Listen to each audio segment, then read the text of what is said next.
Welcome to Future Talk. On today's program, we're going to talk about how we can end our reliance on fossil fuels and get all of our energy from clean, renewable sources instead. My guest is Mark Z. Jacobson, professor of civil and environmental engineering at Stanford University.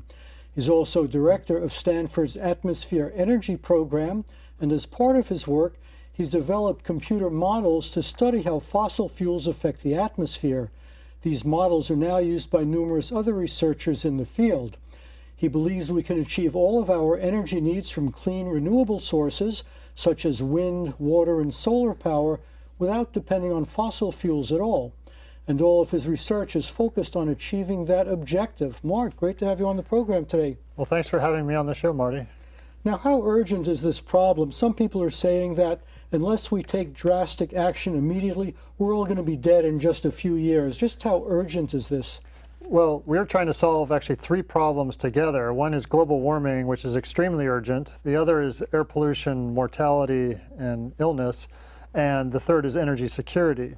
So global warming is a drastic problem. It's actually much worse than most people think because the air pollution particles actually hide about half of global warming. So there's been about 1 degree Celsius of global warming since the beginning of the 1900s. And in fact, though, another about half a degree to 1 degree of warming has been hidden by pollution particles that reflect light back to space and also enhance cloudiness. Now, once these particles are in the atmosphere, do they eventually come out on their own, or is the main focus on avoiding putting more such particles in the atmosphere? Well, the particles do come out very quickly. However, they're continuously emitted, so they're always there. But the second problem that we're trying to solve is the air pollution itself. And those particles and gases from air pollution are responsible for about 7 million deaths every year worldwide from air pollution, including about 78,000 in the United States. And this is all from burning fossil fuels, gasoline, coal, and so forth? Yeah, it's primarily fossil fuels, but also biofuels. Burning dung, burning wood, burning any type of biofuel for home heating and cooking in developing countries, but also in vehicles such as ethanol or methanol in transportation vehicles as well. So you're saying that all these fossil fuels could be replaced by sun, wind, water, and so forth? Or one of these more important, like would you say solar is the most likely candidate to replace fossil fuels? Well, first, I should just mention, we've been developing plans for the last 10 years now to actually transition individual countries and states and cities and towns to 100% clean renewable energy, where that energy is primarily wind and water and solar. Now, of the wind, water, and solar, right now there's mostly wind installed, but solar has the most potential. And, well, I shouldn't say, there's also, I should back up, there's actually mostly hydroelectric installed, but hydroelectric is not going to grow very much. So we'll keep what we have. But otherwise, wind is the largest, and followed by solar, but there's actually more solar available. So in the end, we'll probably have more solar than wind, but it's good to have a balance because when the wind is not blowing, the sun is usually shining during the day and vice versa. So they're very complementary in nature. Now, I understand that you practice what you preach. Your own home is totally non-fossil fuel based, and we have a few slides of that. So can we see that first slide, please? So there's the slide. That's your house, right? Yeah, so I built this house about 2.5 years ago, and it's completely electric. There's no gas going onto the property and no other fossil fuels. The electricity is produced by the solar on the roof. So there's about 13.5 kilowatts of installed solar photovoltaics on the rooftop. And that powers not only the electricity in the home, but also all the heating for air and water heating, and also air conditioning. And the stove is an induction cooktop stove, which we'll see in a minute, but also the cars, the electric cars. And so over a period, over the last 2 years, for example, even with the electric cars and all the electricity used in the home, I've produced 120% of what I've used. So in other words, I've produced 20% more electricity than I've used. Does that mean you can sell it back to the grid and make money on it? Exactly. So I have what's called a community choice aggregation utility called Silicon Valley Clean Energy, but there are 7 states now that have these utilities that actually will buy your power back at a good price. And so, in fact, for the last 2 years, they've sent me a check that's averaged about $550 a year at the end of the year. And so I've had no gasoline bill for cars, no electric bill, and no natural gas bill, and I get a check back. So you're saying it's economical, which is the big selling point.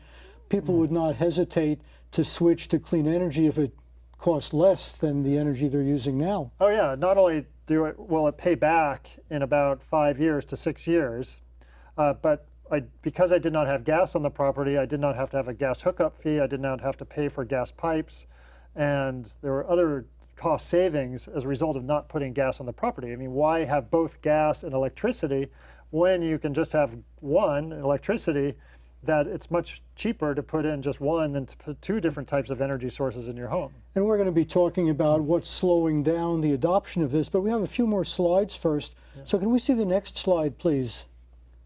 Yeah, so this is the garage. There are batteries that are... those are Tesla batteries? Yeah, they're Tesla wall mount batteries. So the solar will be used first to power electricity in the home, but when all the electricity is consumed that's needed, all the extra solar first goes to the batteries. When the batteries are full, then the electricity goes back to the grid and it's sold to the grid. And then at night, or as soon as the sun goes down, the batteries kick in and the electricity from the batteries is used to power the home. So this is why you can go days at a time without using any electricity from the grid. When I do need to use electricity, primarily in the winter, then I'm still generating more in the annual average, 20% more in the annual average than I'm using. But some days I will use electricity from the grid. So you're still attached to the grid in case your solar panels don't generate enough, but on average you produce more than you use. Correct. And yeah, I could go completely off the grid if I had about 6 to 8 more batteries, but it's not necessary because this keeps me 95% off the grid, and even it's useful to actually be attached to the grid. And when California has a law to go to 100% renewables in the electricity sector, so eventually when that actually occurs, then even the grid electricity that's coming in will be clean renewable electricity. Okay, and we have some more slides. Can we see the next slide, please? Yeah, so this is an electric induction cooktop stove, and it's basically will replace a gas stove, and it's better than even an electric resistant stove. People don't like to use electric resistant stoves very much because you can't control the heating very well, and it doesn't cook as well as a gas stove. But an induction cooktop stove actually cooks better than a gas stove. It not only boils water in half the time, but you can control the heating even better, and it's the cooking is even throughout a pot. And you can touch the stove and it doesn't even feel hot. And that's because it's not operating, it doesn't actually heat up the stove. What it does is electricity excites molecules in the pot, which has to have stainless steel or iron base. And so the pot gets hot without heating the stove itself. Now, can you buy that stove in the appliance store, or is it still something special that you have to make yourself? No, pretty much every distributor of stoves has an electric induction now, and they're pretty similar costs, so it's very mainstream today. Okay, and let's look at the next slide. So this is it's called a ductless mini-split heat pump, air heater, and air conditioner. And so this is for air heating and air conditioning. It runs on electricity. There's these inside units in each room of the house, basically, one of these inside units. And then there's an outside unit where, well, a heat pump, it operates by moving heat around and cold around. It doesn't actually create heat or cold. And as a result, it uses 1/4 the energy as a gas heater or electric resistance heater because it's not actually creating heat, it's just moving heat. So it'll take heat in one place and move it to some place where it's colder? Yeah, so it's basically extracting heat. Even at a low temperature, it can extract heat out of the air from outside the house and bring it inside. Or conversely, on a very hot day, it will extract cold from the air outside and bring it inside and expel the cold inside, or really take the heat out and move it outside. So it's just moving heat around, and it's really efficient. As I said, 1/4 the energy as a traditional gas heater. So you're not only generating your own energy, but you have it set up so that you actually use less energy to achieve the same results or better. Yeah, I was amazed when I first, because I didn't know how much energy I'd actually be using when I built the house, but when I actually started looking at it, it was using so little energy because of the heat pumps, and there's also one for the water heater, I think we'll show next, that those both use very little energy. The lights are all LED lights as opposed to the old incandescent lights. The LED lights use about 1/20th to 1/40th the energy as the old lights. So, and then all the other appliances, dishwasher, refrigerator, they're very efficient as well. So, there's very little electricity actually used, and the electricity is produced now by solar. Now they're showing the final slide. It looks like an ordinary water heater. Yeah. What's different about it? So this is a heat pump water heater. So you can see those vents at the top. It's because it's actually taking heat from the air in the room that it's sitting in and moving it to the water and expelling cold. So the room becomes a little cooler, but not just a couple degrees. And then in fact, in the summer, you can open the door of the room and it'll be additional air conditioning for the house. So this again uses 1/4 the energy as your traditional gas heater. And so as a result, you're just not using very much energy anymore. Now let's say you're a real estate developer and you're building a whole tract of new homes. Does it make sense to go directly to this kind of energy saving? I mean, does it even make sense to set up a new house for fossil fuels anymore? No, in fact, yeah, it doesn't. You should go straight to all electric. In fact, Berkeley just passed a ban on gas in new homes. I think it's the first city in the entire world to do that. And this is what you want to do, though, because first of all, as I said, it's cheaper for installation purposes because you don't need a gas hookup. And just to give an example, my utility was going to charge $6,000 just to hook up the gas from the curb to the property, and that's before even paying for pipes. And there's another $6,000 to $10,000 in savings of pipes. So you can save money in just the construction, but then the fuel savings, you don't need gas, because otherwise you have to pay for gas the rest of the time you're in the house. Now, what are some of the obstacles to adopting clean energy? Are there still some technological breakthroughs that are needed in order to make it really cost competitive with gas? For 90 to 95% of the energy that we need, we have the technologies in place. So the main energy sectors, there's electricity, there's transportation, there's building, heating, and cooling, and there's industry. So, for electric power, we want to use wind, water, and solar. And then we want to electrify transportation, so use battery electric vehicles, some hydrogen fuel cell for long distance transport. So the one thing that we haven't commercialized are, for example, hydrogen fuel cell jets that will take us halfway around the world. So that's, I'd say is the one thing that hasn't been commercialized or even prototyped yet, but technically it's possible to do.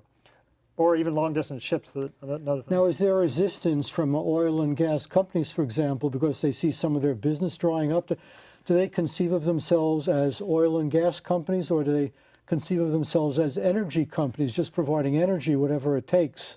Well, I think like a lot of utilities, the utilities are actually transitioning to go to renewable. Some have actually dedicated themselves to go to renewable energy. And so, whereas they used to be utilities have traditionally been very conservative and never wanted to change from oil and gas and coal. And now, though, we see that some utilities are actually pledging to go to 100% renewables, or at least a high portion of renewables. Oil and gas companies, well, some of them are hedging their bets and investing in renewables too, but others are still betting on fossil fuels. There's a lot of ingrained fossil fuel infrastructure, and to get rid of that's going to take a lot of effort. So whereas some companies are transitioning now to try to invest more in renewable energy while also staying in fossil fuels, others haven't gone so far. Well, there's a lot of government pressure also, as you just mentioned, in Berkeley. So do you think that government can force change, or should it just be left to the marketplace and let people figure out for themselves? Well, right now, wind and solar, onshore wind and utility scale solar are the cheapest forms of electric power in the United States and, in fact, worldwide today. And so eventually, everything would transition to wind and solar. However, not fast enough. And so we need to transition 80% of everything by 2030, which is 10 to 11 years away right now. So the only way for that to happen is strong government action. And we need to transition not only electricity, but also transportation, building, heating and cooling, industry. And so we need strong policies put in place to speed up this transition. and we need individuals to take actions on their own, in their own homes, in their own lives. Now, one of the things that seems desirable is if every home and building could produce its own electricity, so it didn't have to depend on the grid, because depending on the grid is dangerous. The grid goes down, it takes everybody down with it. So is this one of the goals of this energy independence, so that you can get off the grid and just provide your own needs in your own home? Well, I think there's something in between where you can power your own home, but you're still connected to the grid. So if the grid goes down, you're still self-sufficient. So for example, in my own home, if the grid goes down, I have the batteries that can still power my home for a few days. You know, if I don't charge the cars, for example, it could probably last a week. And so that's really what you want, because there is a convenience of being associated with the grid. However, you know, there are places right now that are remote locations that don't have a grid, and this is perfect. This solution is perfect, where we have renewables power with batteries, coupled with batteries, and even coupled with water purification, and even growing food. So you can have what's called a microgrid, which is an isolated grid for a small community, let's say in a remote Alaskan village, for example, or even an army base, and where you have local solar or wind, or it could be geothermal heat, that's powering electricity and heat and cold for the local community. Now, you've done a lot of work in computer modeling, atmospheric models, that's used by other scientists for research. So what are these models used for? What can we learn by applying these models? Yeah, so I've been working on computer modeling for about 30 years, and the first applications, I've been building models, and the first applications were to study air pollution in urban areas. And so looking at how emissions from fossil fuels and biofuels have affected air pollution concentrations and human health. And then I built a climate model from that. It grew to a climate model that also treats air pollution, to study the impacts of mostly particles, what are called aerosol particles, on climate. And one of the things I found, for example, was that black carbon, the main component of diesel exhaust, or jet fuel burning, or kerosene burning, or biomass burning, is the second leading cause of global warming after carbon dioxide, but it also affects people's health. So that was one thing I was able to find from computer modeling that was later corroborated. But now, you know, I'm looking at solutions a lot, and the modeling is still being used. However, it's being used more to look at renewable energy resources, because the model also predicts the weather and climate. And so I can actually predict what the weather will be, you know, every 30 seconds, for example, in a given location anywhere in the world. And so I use that information to actually compute the wind resources and the solar resources available for each country. And so you mean predicting the weather better than the meteorologist on the 6 o'clock news?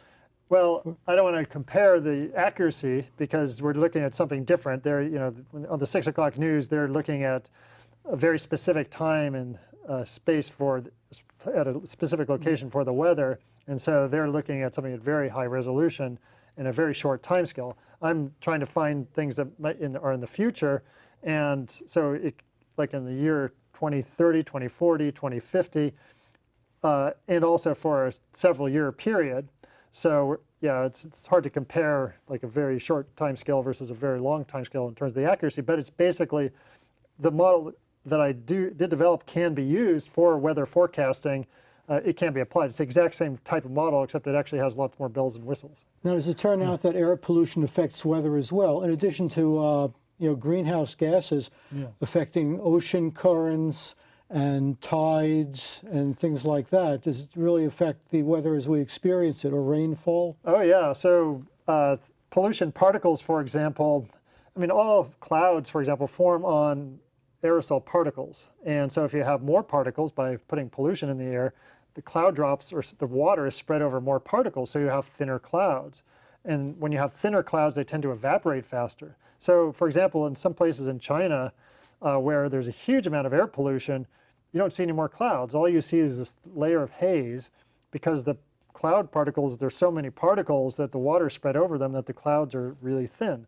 So that actually creates a positive feedback, especially if there are what we call the black carbon particles, which absorb sunlight and heat the air. They actually will evaporate clouds, because, you know, clouds might form on top of them, and then the sunlight hits the black carbon heats up and then evaporates the cloud drop. And so, yeah, so you have disappearing clouds in polluted parts of the world. So that then feeds back to increase the temperatures because clouds are reflective, and when you don't have the clouds, that means more sunlight gets to the ground. Now, solving this problem can't be the United States alone because every country has pollutants. Which countries do you think are doing the best job of addressing this problem? Which countries do you think are doing the worst job of addressing it? Well, that's an interesting question. So there are actually 8 countries in the world that are they're either at or almost at 100% wind, water, solar electricity. But they're not countries you might think that off the top. And some of the reason for most of them is because they have a lot of hydroelectric power. So, I mean, some like Iceland is one. Small countries? Yeah, mostly small countries. There's Iceland, there's Costa Rica, there's Norway, but there's also Tajikistan, there's Albania, and there's recently also Scotland, for example, through wind power, can actually power 100% of its electricity for the first 6 months of this year. And Kenya, with geothermal and hydroelectric and wind power, is on the order of about 95% of its electricity. And so there are countries that are close there, but they're mostly due to hydro. In terms of other countries that, well, certainly in certain Scandinavian countries that are, besides Norway and Sweden is very aggressive with their policies. And in the United States, I would say that there are a lot of states. We now have several states and territories in the United States that have committed to 100% renewable. So even though the country as a whole hasn't committed to it, we have California, we have Hawaii, Washington, D.C., Washington State, Maine, Wisconsin, New Mexico, and Puerto Rico have all committed to. So everyone can start where they are. You don't have to wait until the federal government does something. You can, in your own immediate space, you can look for ways to cut down on fossil fuel. Yeah, these states have committed to effectively 100% renewable energy. And then on top of that, there are 191 international companies that have committed, including 8 of the 10 biggest companies in the world. And there are now about 130 U.S. cities that have committed to 100% renewable electricity. So does this make you feel optimistic that this problem is going to be solved, or are we still facing a pretty grim future on the trajectory that we're on? Well, I'm more optimistic than I was, but there's so much to be done because even though we have these commitments, most of them are just for electricity, and electricity is about 20% of all end-use energy. So we need to transition transportation, building, heating, and cooling, and industry. So until there are commitments for those, and then also we have to do this worldwide to really solve the climate problem and the air pollution problem. And until that's done, until we have more commitments on a larger scale, I don't want to be too optimistic. Now, what about wind power? Some people say that you have to build these huge towers, and the wind isn't always consistent. They kill a lot of birds. I'm not sure what the priority of that is in the scheme of things, but there are like some significant drawbacks that hinder they uglify the landscape. Well, so wind, there's a lot of, I'd say, myths associated with wind. Wind turbines do kill birds, for example, but they kill like 1/10 the number of birds as fossil fuel power plants per unit energy, because fossil fuel power plants kill birds not only from the air pollution, because that air pollution, remember, kills 7 million people every year. So the number of birds is just way more than that through the air pollution alone, but there's also the mining. In the United States, there are about 1.7 million active oil and gas wells and 2.3 million inactive ones, and so that's about 1.3% of the entire United States land area is covered up by the fossil fuel industry, and so that's killed a lot of birds there too. So the wind turbines actually reduce bird kills compared to fossil fuels. In terms of the area, if we wanted to power the entire world with just wind, water, and solar, we would take up only about 0.6% of the world's land for the wind turbine spacing, which you can use that space for other purposes, and another 0.2 to 0.25% for solar. And so a total of about 0.85, 0.9% of the world's land, compared to on the order of 1 to 1.3% for the fossil fuel industry. So we're actually reducing land use due to transitioning to clean renewable energy. We're almost out of time. Let me just ask a question about water. Is water energy mostly like using running water to turn a wheel, or can you harness tidal motion? Can you get energy out of the tides, which happen every day? Yeah, the types, well, we use the term wind, water, solar. So the water part is a combination of hydroelectric, that's large-scale hydroelectric, but also run-of-the-river hydroelectric, it's called, where you have a running river and a turbine, and you don't have a dam, just generate electricity by the motion of the water. But there's also geothermal energy, which is because although it's really the source of that heat, the source of that energy is heat in the rocks underground. Usually you send water down, heat it up, and the water comes back up and produces steam. You're tapping heat from the interior of the Earth. Yeah, and so that's geothermal. But then there's also tidal and wave power, which are other sources of water. So taking advantage of the up and down motion of the waves and also the regular motion of the tides. And so that is the least developed of all the energy sources we've talked about. But there's still some potential for tidal and wave power. So there's no shortage of good, natural, clean energy, is what you're saying. We just have to figure out how to harness it, how to bring it up to scale, and eventually supplant the more toxic type of energy. Well, yeah, you could power the entire world for everything with either wind alone or solar alone. You can't really do it with hydroelectric alone or geothermal. You could with geothermal if you go deep enough into the earth, but it just becomes way cost prohibitive. But wind and solar are going to be 90 to 95% of the solution, and then everything else is going to fill in the gaps. And you need, hydroelectric is really useful, even though we don't want to build new dams. Existing hydroelectric is very useful for helping fill in the gaps of electricity supply when you don't have wind, you don't have solar. It's very easy to turn on and off hydro with some constraints to fill in gaps. But yeah. I think we'll have to leave it there. Of course, we're out of time. I've been having a very fascinating discussion with Mark Z. Jacobson, atmosphere and environmental scientist from Stanford. Thanks for being here today. Thanks for having me on. Thank you for watching. Visit our website, www.futuretalk.net.